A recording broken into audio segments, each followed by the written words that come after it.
Hi, folks. Welcome to another episode of Film Study. This is Ken McKusick, and it's time to talk about the offense from that season-ending loss to the Steelers. This is actually the happy side of this discussion relative to talking about the defense. Joining me to do it is Gabe Ferguson. Gabe, how you doing?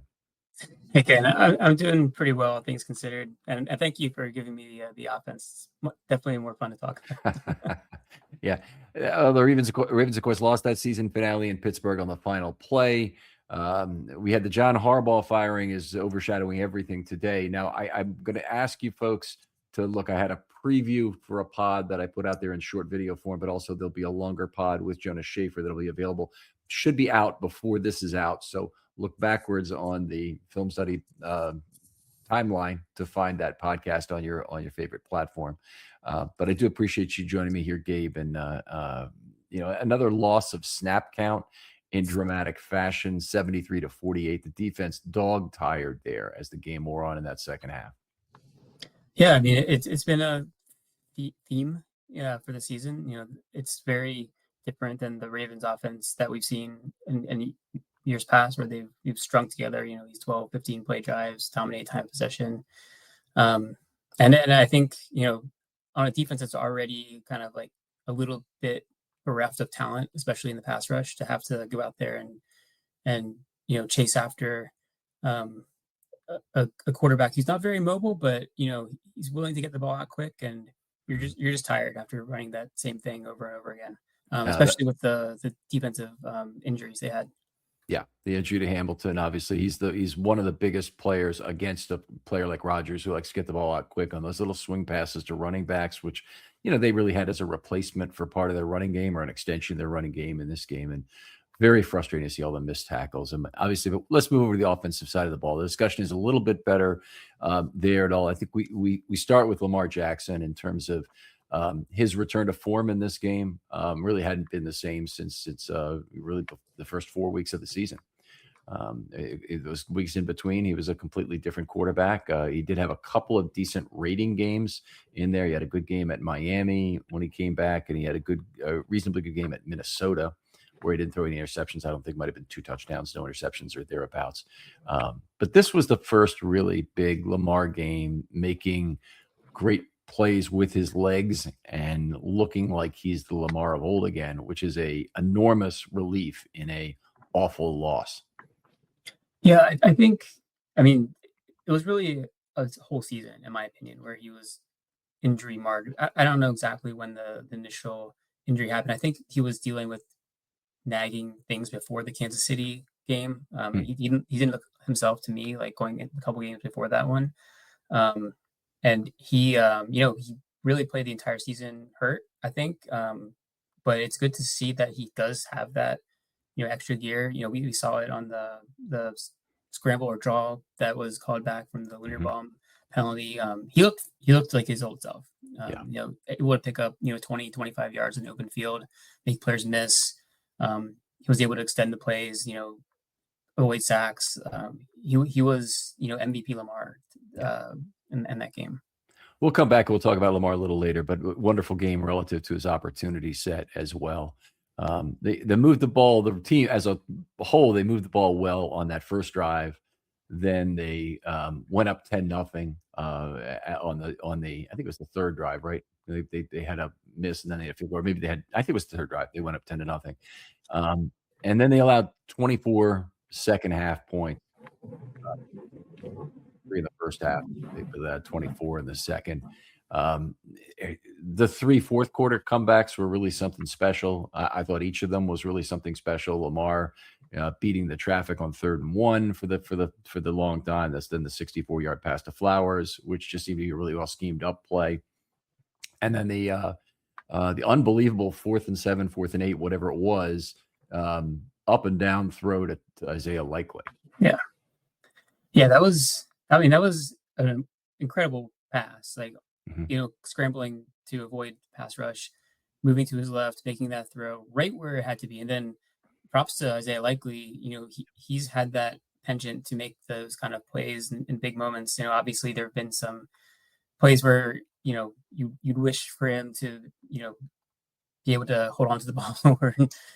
He's had a couple of snafus this season, but that was a big time play by him. You don't see Ravens receivers make that kind of play that often. Yeah, it reminded me a lot of the 2023 catch against Jacksonville down the stretch Yep. when he Yep. went up high for the ball. He had a great game that game overall.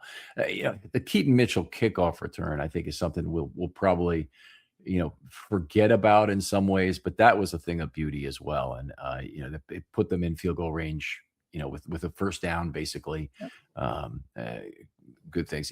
The offensive line was not a thing of beauty. We'll get to that in the second half of the show, but extremely frustrating night for the offensive line in a lot of ways.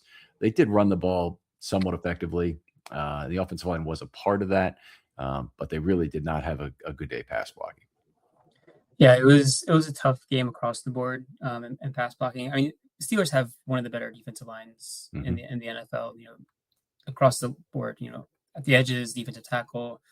They had some good blitz designs, I think, in this game that kind of confused the offensive line a little bit. I think that's been an issue all season, and kind of being able to identify some of the different blitz designs and figure out who should be picking up who. You sometimes left somebody picking up nobody, and that's been an issue. So the fact that the Ravens were able to have the offensive performance they had despite those issues, I think, was saying a lot about Derrick Henry and Lamar Jackson. Yeah, it was. It did seem like the mesh point was working again. Jackson put the ball in Henry's gut, and then he ran for that early first down, that's exactly what this team needed, because the Ravens' misdirection is all based on Lamar Jackson and his ability to threaten the edge and to really present the defense with an 11th offensive player that they have to account for. So, to me, seeing Lamar be able to do that again this year at least means to me that there has not yet been a concession to age. Yeah. And you worry about that with injuries and people coming back from injuries that they might never fully recover from this kind of thing. But I think this performance, there were a lot of good plays that would indicate that concessions to age have not come yet. Yeah, I just think it was kind of a fluke season for him. It seemed like it was one issue after another. And maybe that there is some more likelihood that you have more injuries as you age when you're an athletic player. I mean, your bodies do decline over time, so that may be something to monitor. But I don't see any reason why, if he's healthy, he won't be at the peak of his powers, essentially being able to do whatever he wants on the football field. Yeah, I would agree. And the Ravens, I think, in part the move on from Harbaugh may improve the chances that the Lamar negotiations go more smoothly, and they get the extension done prior to next season, which I think everybody wants for a lot of reasons, including relieving the Ravens of producing some cap space. Going back to this game, though, Ravens went to a larger reliance on the power runs against the Packers. Against the Steelers, it's not as easy to do that. They have a massive front, even with a bunch of duo blocks. With two duo blocks, which is really the most you can do on any play. You are not going to easily get the advantages you want against a team like the Steelers that is predatory from those edge positions and is very large and difficult to move on the inside. Some ways I think you are better using either zone or trying to get to the outside and crack back, and so you're only dealing with an edge and a tackle maybe that you have to seal to the inside. And I thought it was probably the right thing to go for in this game. I know Henry likes the zone runs better. It seemed like in this game it was running to the outside that was largely more effective, including the very first run of the game. But it kind of a very different run look than they had against the Packers. Yeah, I think it's in some ways goes to show you that they are paying attention to what teams do to come up with a scheme that attacks where you can best attack the defense you're playing, which I think that is good coaching. That's what you should be doing. You should be identifying the strengths and the weaknesses of the defense. And I think we'll probably get into it a little bit, but they attacked them in the passing game too. I think the Steelers were trying to take away the run. They're trying to crowd the line of scrimmage, and the Ravens were able to take advantage of that multiple times. It wasn't always easy, but they made it happen. Yeah, Yeah, no, I think they did do a good job of taking what the Steelers were giving them, and that's I think a really good point.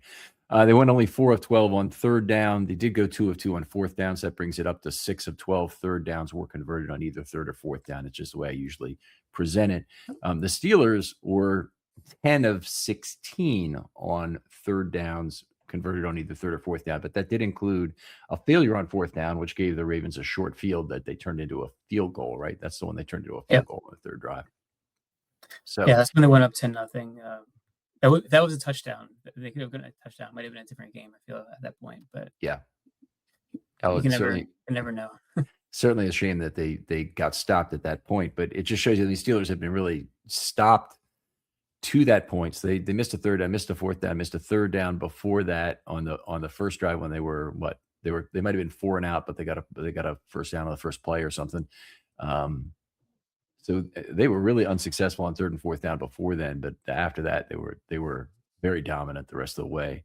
The series efficiency, there's a big difference between the two teams, but also a big difference between the Tyler Huntley Ravens, who went 30 of 33 against the Packers. Take it for what it's worth, but it's 91%. It's one of the greatest figures I've ever seen in a game. And the Lamar Ravens, who went 12 of 19 against the Steelers, and it's bad to call them Lamar Ravens. It's the Steelers defense held the Ravens to 12 of 19, and that's that's only 61%. That's not very good. You should be in the 70s, and a league leading total probably be in the high 70s for the year, and so 61% is not where you want to be. Yeah, I mean, I think it's a tough defense, and they know each other very well, and they know what the Steelers know what the Ravens want to do on offense for the most part. The Ravens know what the Steelers try to do on offense. I think there was definitely a chip on the Steelers' shoulder from last season. They didn't want to have their season end the way it did in an embarrassing fashion. So I think there's a lot that both teams were playing for. Unfortunately, I think it's just just one of those games where things fell the wrong way. Yeah, one of the big things that happened is the Ravens really killed themselves with some penalties in this game, and that had not been a theme lately. They'd been really pretty good this year, honestly, with penalties.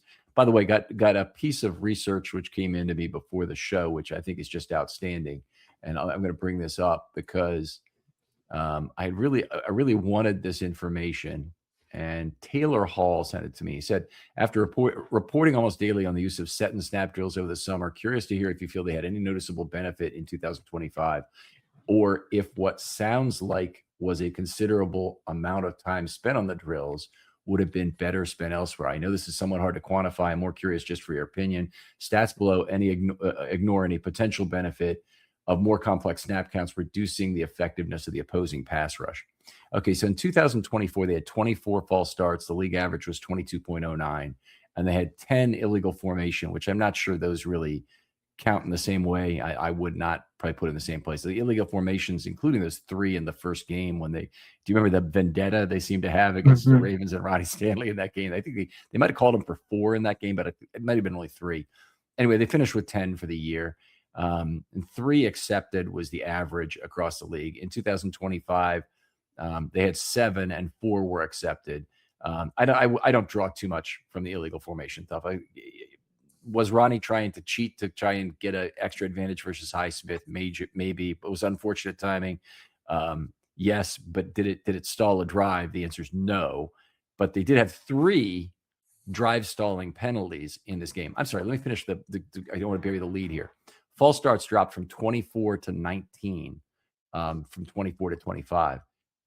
It's only a gain of 5 false start penalties, and false start penalties, as I always talk about, are not as important as post snap penalties, where you have a declinable component to it too, that you give the defense an option. So from that perspective, it wouldn't seem like it's that useful. It's probably worth about 3 to 4 points on the year are avoiding. I'm sorry, it was 3 penalties or it was 5 penalties. I think it was 5 penalties. But if it was 5 penalties, it would be worth about 3 points, 3 or 4 points. And but I think there's a second gain from that is if you can run your offense with different cadences, which is I think what the Ravens did this year, then you have a better chance to draw the opponent's offside, which isn't part of this research, and also to get the pass rush sitting on its heels. So I think from that perspective, it was probably a good game. And Taylor, I really appreciate you doing that research. It's something I really wanted to see, and thanks for sending that to me before the show. Now back to the penalties in this game. They had 3 drive stalling penalties, 2 holding calls. That was Stanley and Linderbaum in this game. Linderbaum, obviously negated a 20-yard run, which really hurt on 3rd and 9 too. It was a double whammy. And then they also had a 5-yard penalty, which maybe you don't think of as stalling a drive, but it turned 2nd and 11 into 2nd and 16, and the Ravens weren't able to convert that. That was Tez Walker. Just a frustrating freaking night that you have 3 of your series. Those 3 of the 7 the Ravens missed had a penalty, it rolled up in that sausage. Yeah, the Linderbaum one in particular, that was the backbreaker, I thought, on a drive where it was looking promising. Huge play by Lamar, as previously mentioned. I thought it was kind of a ticky-tack penalty as well. It wasn't like egregious by any stretch. I think they called out in the commentary that it was an unnecessary penalty. I don't think it really impacted the play at all. It wasn't like it wasn't super like clear and obvious, but it is killer. Like there's holding penalties. I mean, and the Stanley one was obvious. I mean, he tackled a guy basically, and that might have led to like a sack if he didn't do it. But it's just sometimes you can't get out of your own way. It's been kind of a theme for the Ravens in a lot of ways, and it's unfortunate that those are the kind of things that you think about at the end of the season. And Marta, and in a season where you had a lot of like little things like this that just went wrong in the wrong moments, and just kind of emphasizing that. Right. It would take a whole nother layer of analysis to go through what went wrong in these 9 games and really trying to look at the individual factors that lost them, because a couple of games it's just going to be injuries. The 2 Cooper Rush starts, I think it's just injuries is what you basically assign most of those losses to. Although they got the snot kicked out of them by the Texans, for example, there was more than injuries wrong, but injuries still account for a tremendous amount of that. Injuries would have been enough alone, and maybe with the more significant factor, which is, I guess, how I'd say it differently. But you look at that Buffalo game, it was a host of things. You look at the Detroit Lions game, it was in doubt until, a final 4th and 2 pass they completed. So, it'd be quite a project to go through that, and maybe an interesting off-season pod to look at, hey, what was the real reason for every single one of these losses? And try and do lost shares or something, some kind of system like that. That sounds like a painful endeavor. It does. Doesn't sound like no fun at all. Who wants to do that work? Yeah, right. The Ravens did in this game, I thought, return to kind of some high variance outcome of plays, and that was never more apparent than in that 4th quarter when they only took 3 plays to score. I think 3 or 4 plays to score on the other drive where they had a 50-yard touchdown on 3rd and 1, and then a 64-yard touchdown on 3rd and 4, and then they drove down the field, very quickly in the last 55 seconds. Not that there were time for a lot of plays, and it acted. It's not a bad thing. And, I love the explosiveness. I love forcing the other teams to defend every blade of grass, but it also acts as kind of a tax on your offensive output, or tax that is imposed on your defense in terms of effectiveness, that they have to play so many consecutive snaps and are so tired, when they're doing it like they were in that 4th quarter. Yeah. A lot of people who look at advanced metrics when you're looking at analyzing football look at two big numbers, 2 big metrics. One is EPA per play, and one is success rate. And by EPA per play, the Ravens were pretty good. And that's a testament to the explosiveness that you're talking about. By success rate, they were one of the worst teams in the NFL this year because they weren't able to consistently string together plays that would sustain drives. So they, had a lot of stuffs on first downs, or a lot of second downs where they were really bad this year. They just couldn't, get the yards that you get to have a 3rd and like normal play. And then, you're relying on those big plays in order to make up for the fact that you're kind of not doing well on a lot of other plays. Ideally, a good offense, and this is what the Ravens have been in the past, has been a very explosive and a very high success rate offense. And why did that happened, why that fell apart. I think that's maybe where that research needs to look at. Yeah. Why were they not so successful on a down-to-down basis as we've seen in recent years? I think there's a number of things that could be answers to that, but it's that definitely is what we're talking about here, is not being able to consistently string together drives, keep the defense rested, and really kind of have to be on their heels the entire time. Yeah, it's a great point in particular that you could map to Derrick Henry, who had second highest ever success rate by a player with 300 plus carries last year at 58.8%. He dropped off to 53.1% this year. Now that doesn't seem good, but it's actually quite good. His career success rate at Tennessee was only 49.3, and he comes in second in the league in yards in the end. It's a lot. That reduced success rate hurt the Ravens a lot this year. And it's not on Henry entirely. It's some of it is Henry's inability to force tackles, certainly, but a lot of it is on the offensive line as well, not giving as many really good opportunities. Every day, companies you've never heard of are making millions off your personal data. Your name, address, phone number, even details about your family are pulled from public records on the internet, then sold without your consent. There's an entire marketplace built on your privacy, and most people have no idea it exists. Aura fights back. Aura removes your personal data from broker sites and keeps it off. Aura also alerts you fast if your information shows up in a breach or on the dark web. But Aura is more than just a data broker removal system. It's a full digital security suite that protects every part of your online life. Aura gives you a VPN to stay private, antivirus to block threats, a password manager for safer logins, and spam call protection to shut down scammers. Aura scans the dark web for your most sensitive information and notifies you instantly if anything is exposed. And if your identity is ever stolen, you're backed by up to $5 billion in insurance and 24/7 US-based fraud support. Other service charges about the same, but only cover one or two areas. Aura gives you everything: data broker removal, identity and credit monitoring, device protection, and fraud support, all in one simple app. Aura removes what's already exposed, protects what's not, and puts you back in control. Go to aura.com/remove for complete digital protection and peace of mind. That's aura.com/remove. Let me tell you about the online cannabis company that's changing the game, Mood.com. They created an entirely line of functional gummies, 100% federally legal THC blends, discreetly delivered right to your doorstep. And here's the best part. You can get 20% off your first order at Mood.com with the promo code Ravens. Now, I've tried a bunch of their gummies myself. Each one's totally unique. The Sleepy Time gummies knock me out right away. They help me unwind fast, leave me refreshed the next morning. The Epic Euphoria gummies, they're perfect for when your day just isn't going the way you want it to go. What makes Mood special is how they pair the THC with natural herbs and adaptogens. You won't find blends like this at any local shop. They've got gummies designed for focus, relaxation, clarity, even energy, all made from cannabis grown on small, family-owned American farms. No pesticides, no shortcuts, just high-quality weed you can trust. Plus, Mood backs everything with a 100-day satisfaction guarantee. So head on over to Mood.com, check out their amazing selection, and don't forget to use the promo code Ravens at checkout to save 20% off your first order. This episode is sponsored by BetterHelp.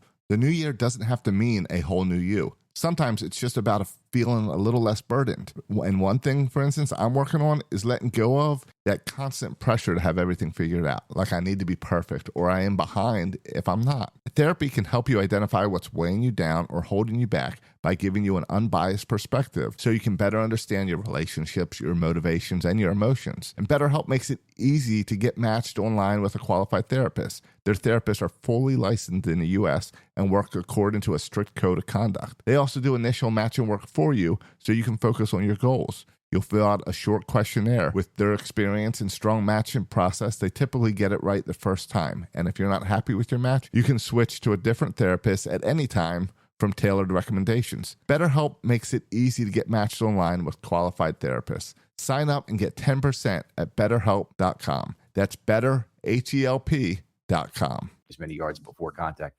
By the way, incredibly frustrating if you try to research yards before contact right now. Is very different from source to source. Very different. So PFF and PFR completely different in terms of how they map out yards before contact for Henry this year. It's interesting. I would imagine that with all the NGS and the camera angles that we have available to us, it should be pretty cut and dry. Well, it still requires a definition at the base. So is it the first contact, the first forceful contact? If somebody just touches them with the edge of their finger, is that first contact? So it's that sort of thing that gets in the way of everybody, running the exact same model. And one other thing I would say on the success rate, and this is something that I think we could look at, and why Tyler Huntley was successful when he was in the lineup for the Ravens, was he was able to use his legs when he was quarterback, and they had that element. Much of the season when Lamar was in there, that wasn't part of their offense this year compared to every other year that Lamar has been at the Ravens' helm. He just didn't have that ability to pick up a third and medium, rush one for 10 yards on first down. Those plays that just move the chains consistently. That was missing from the Ravens' offense this year. Yeah, they're in great shape against a very weakened opponent, against the Packers too. The Steelers had just coming back to full strength. Their only weaknesses are really on offense, in terms of not having Metcalf in particular. But they had all their defensive linemen back, and they had TJ Watt back. The Packers, they started the game low on defensive linemen. They lost Riley early in that game. And we're in a very tough shape. And we've seen the Ravens get themselves in that position as recently as Sunday night too, with regard to not having enough linemen active. Let's continue on though. One of the things that complaints has come up is about Henry only getting 5 carries in the second half. Did you have any problem with the Henry's usage in this game? I honestly didn't. I thought he was pretty effective when he was getting the touches. As we've talked, they didn't have that many snaps. And he saw probably like half the Ravens snaps. He touched the ball on about half of them, or maybe slightly less. I think he clearly was out there more than the other running backs. The one play that I kind of was griping about was that first drive, third down, when Ali was in there and he got the carry. Yes, that was a little weird. Yeah, I was a little skeptical about why that was the decision that was made there, but I think for the most part, he was given a good amount of work. Mm-hmm. Yeah. I did even say I thought it was okay if they go for it on 2 downs here. And I wouldn't have been upset giving it to Ali when I saw him in the backfield. I knew that, he basically is a guy who they want in there to block, even though he hasn't been that good as a blocker lately. But then they hand him the ball. He gets nothing. They go for it on 4th and 3. They hit Tez Walker for the big play. So that was another, the 4th of Lamar's great throws of the night. I will say also on that play, Ali did have a nice blitz pickup on the Tez Walker touchdown. I mean, he stoned the blitzer pretty well. So props to him for doing that. Yeah. All right. One of the bad things that happened to the Ravens was a very weird turnover. Now, I score offensive linemen down for allowing PDs, and they allowed a couple in this game. I couldn't even tell for sure whether it was Cameron or Highsmith who actually made the PD, but Highsmith is claiming it. I think they might have both touched it. I think that's very possible. Then the ball bounced up in the air. Then Stanley popped it back up in the air, inadvertently, obviously, but he still put it back up in the air. And TJ Watt finally found the football before it hit the ground.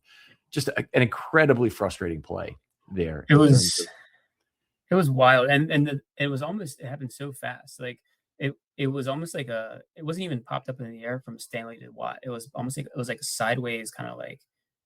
He just landed in his stomach, and he happened to be able to pull it in. It was one of the freakiest plays I think I've ever seen. Of course, that's kind of the way the Steelers tend to manage to win games. They get these kind of plays, and I don't know if they're lucky or if I don't know. It's just something they work on, but they have been good at batting passes. It's something that I think they try to do, and it's something that. It's not always, on the quarterback, I don't think, but sometimes you see somebody in your face and you try to go around it, or you try to do a different angle. And obviously on a couple of plays, just wasn't able to get it around them. Yeah. Tough night for Stanley overall. He was at least part of that. I think Voorhees was too on that play, but we'll get into that in the second half of the show. But he had his worst game in a very long time in the game on Sunday. Let's jump over and talk about Lamar a little bit. The Steelers really came after him with pretty fair amount of numbers. I'm not saying extraordinary, but they were about 4.6 total rushers per play. I had this written down somewhere because I know I had to calculate it. I think it was slightly over 4.6, but they rushed 14 times. Jackson threw for 7.2 yards per play. They rushed five times. He threw for 15.6 yards per play, and they rushed 6 twice. He threw for 26.5 yards per play. So I'd say you can't. That's not enough data, obviously, for the 5 and 2 passes to really show anything. But Jackson certainly did well against higher volume rushing looks in this game. Did fine, at least. Yeah. And if you group the 5 and 6 rush kind of together that was basically a third of the dropbacks. It was, I mean, you're looking at close to 20 yards per play on that. That's amazing performance against a blitz, and a lot of those plays he was under pressure too. So it's just really phenomenal work by Lamar. Yeah, very, very much true. When we looked at, we'll talk about ample time, space, ball out, quick pressure, those divisions that comprise the opportunity set, only 4 ample time and space opportunities. And they did only throw the ball 21 times in the game. So from that perspective, when you throw the ball only 21 times and you're the Ravens, you're supposed to win the ball game because it usually means you're running it 40 times. Yeah. But they weren't running it 40 times because they only had, 48 offensive plays. So they ran the ball 27 times, and that wasn't quite enough to get it done. But 4 ample time and space anyway in this game. 3 of 4 complete for 80 yards, 20 yards per play. Now, 8.5 is the standard for an ample time and space opportunity. And by comparison, Rodgers was at 5.7 yards per ample time and space. Then with ball out quick, 6 times, so that's 29%, on which he went 5 of 6 for 67 yards. That's 11.2 yards per play. Outstanding. And you should throw for about 6 yards per play on those. All right. The 11 pressures, 52% of the time he was pressured. 11 out of 21 times, effectively Steelers won. That's all you have to do basically to break even, or before January 1st it was, to break even on bets on football, is win, these 11 to make 10 bets 11 out of 21 times. But it's new tax law that's changed, folks. There's a separate pod out there about that you can hit. But anyway, on those 11 plays, 3 of 8 for 75 yards. They still threw for 6.8 yards per play. 3.5 is the expectation. There were 3 sacks on those plays and 1 turnover with the batted ball. Yeah, I think this speaks a lot to the offensive line performance. What you mentioned, a lot of pressure. It's too much pressure. And even with those pressures, Lamar played a heroic, type of game. And a lot of the explosive plays came off those pressures. So that's why some of the numbers are kind of are skewed. Exceptionally large yards per play, as you mentioned in the 5 and 6 rush situations. But, it's when you're looking at any of these numbers where it's 10, 20 yards per play, that's exceptional. And he only threw the ball, 19 times, I think, 18 times. 18 plus 3 sacks, yes. 18 times, and to have 238 yards, that's just an insane right. insane efficiency. So that's there's big plays to Zay Flowers and Walker that we're looking at right there. Yeah, it's basically 10.5 yards per throw that he had per throw, including the sacks, including the net yards per play. So he outperformed his opportunity set by 113 yards on the day. He should have only thrown for 109 yards, given that opportunity set. He threw for 222, and that's net of sacks. It's 5.4 yards per play better than expectation. Not 5.4 yards per play. 5.4 yards per play better than expectation. His expectation for this was probably about 5 yards per play, but he more than doubled it in terms of where he ended up for the game. So just an outstanding performance. Yeah, I mean, I think it's the silver lining to the way that season ending was that performance by Lamar. There aren't questions about the quarterback, like you mentioned earlier, about does he still have the fastball? Clearly, he can still play at an elite level. And now it's just about putting the right pieces around him. Yeah. Hopefully he comes to camp healthy, at least is able to start the season healthy next year. Injuries will happen to anyone. But it's so important for the Ravens that Lamar's at 100%. And people have heard me say this on the show, but I take so much backlash anytime I hear this on Twitter, is that I'm blaming Lamar for what's happened to the Ravens. the Ravens offense depends upon Lamar for misdirection. So when Lamar's not healthy, it really hurts the Ravens more than it hurts other teams, even that have a franchise quarterback. Even then, missing Joe Burrow certainly hurts the Bengals. Missing Josh Allen would kill the Bills and whatnot. But missing Lamar's, legs being 100% really, really hurts the Ravens. He can still be effective as a passer, but he's not nearly as effective without the misdirection fuel for the Ravens offense. Yeah, absolutely. And that's why he never gets enough credit for the performance he has when it's on the positive side. Because, that's a great point. It's a great point. You could argue he makes either 10 players better, but does he really make 21 other players better? He makes the entire team better because of what he can do as a unique talent. Yeah. All right. Yeah, completely agree with that. Great point. All right, let's move on to a little bit of the other stuff with the running backs and the running game and whatnot. So Henry had 36 snaps, Mitchell 7, Ollie 8. No pony snaps in this game, it's not completely surprising because they were really more going back to a zone run game than one that was entirely based on power. And the power game tends to, you can power or zone. Either one can have elements of deception, but it's probably shows up more in the power game that you want to move an inside linebacker out of position somehow by having a motion or a counter or something like that will throw people off the simple point of attack that you're trying to go after. But more reliance on zone in this game, but relatively few power plays. Henry had his fourth consecutive good game where he had a lot of yards after contact, and he's also been one this season. Frankly, was having a huge amount of regression, much more than I was okay with at midseason, even till maybe about week 11 or so.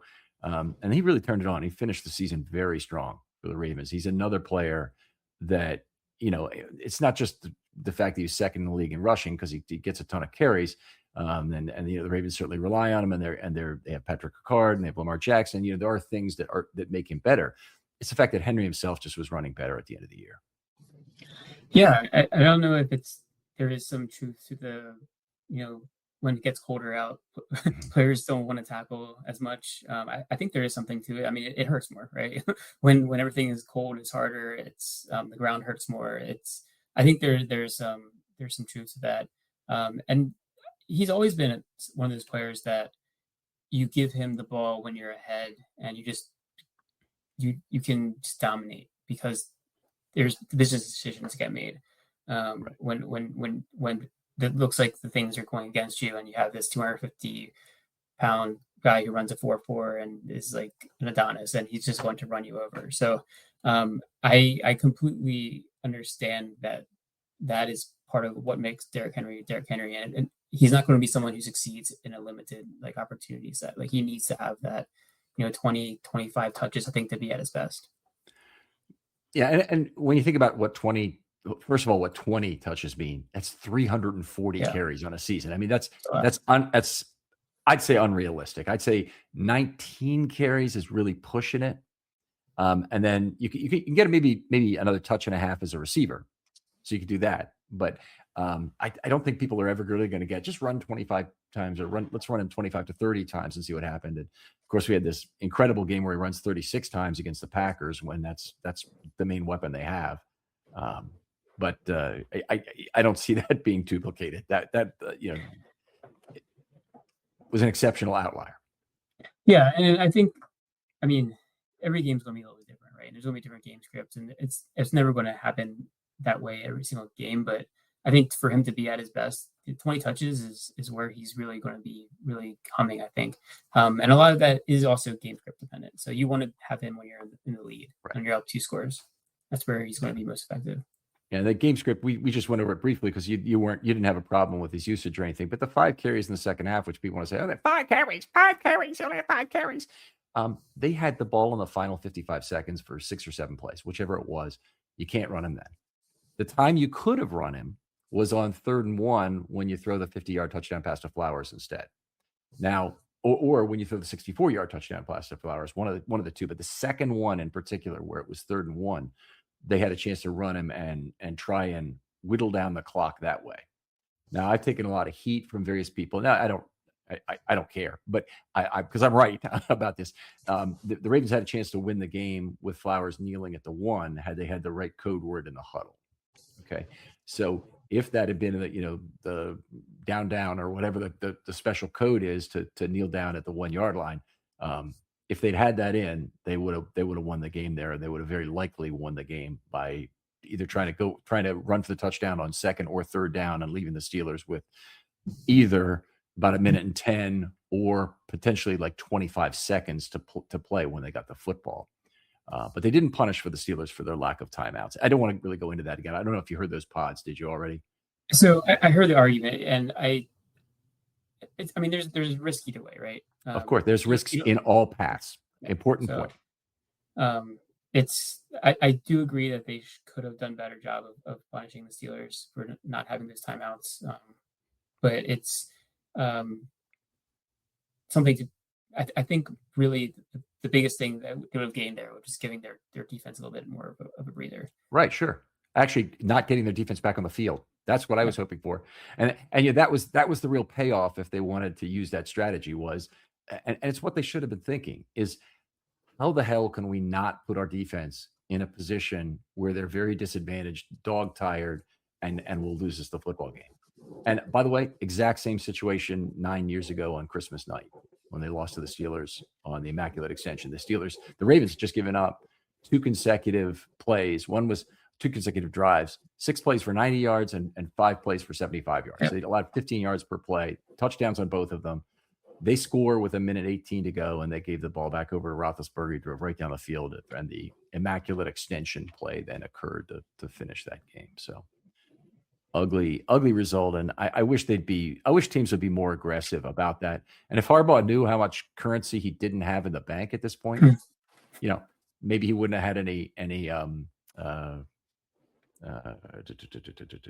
employment risk on the line that he would have felt bad about. He could have gone out with something like that, or gone to the playoffs, frankly, with something like that. All right, let's move on. 1.84 heavies per play was down a little bit. I don't think there's anything really to say. They actually, one of the things that was kind of interesting is they didn't try and give the tackles help in this game, at least not much. They only had 6 set and 7 chip blocks the whole game. That's a low total. And there's the pass rushers per play. The Pittsburgh had 4.71 pass rushers per play in this game. So that's that thing is that's not a combination of numbers I would normally see, that you use that few set and chip blocks per play and the other team rushes that many in a game. Yeah, that is an interesting strategy. I mean, I think the reasoning behind that is you want to get more players out in routes, because I think that the Steelers didn't have the coverage guys that could match up with the Ravens. And to a certain extent, it worked, but it definitely only worked because of Lamar's magic. So the offensive line did not do their job in terms of picking up blitzes in this game, and more help probably could have helped a little bit, but I feel like the O-line still would have struggled, and they still probably would have gotten pressure even with an extra chipper on some of those plays. Yeah, usually it is a fool's errand to keep in the extra guy, because what it means is, unless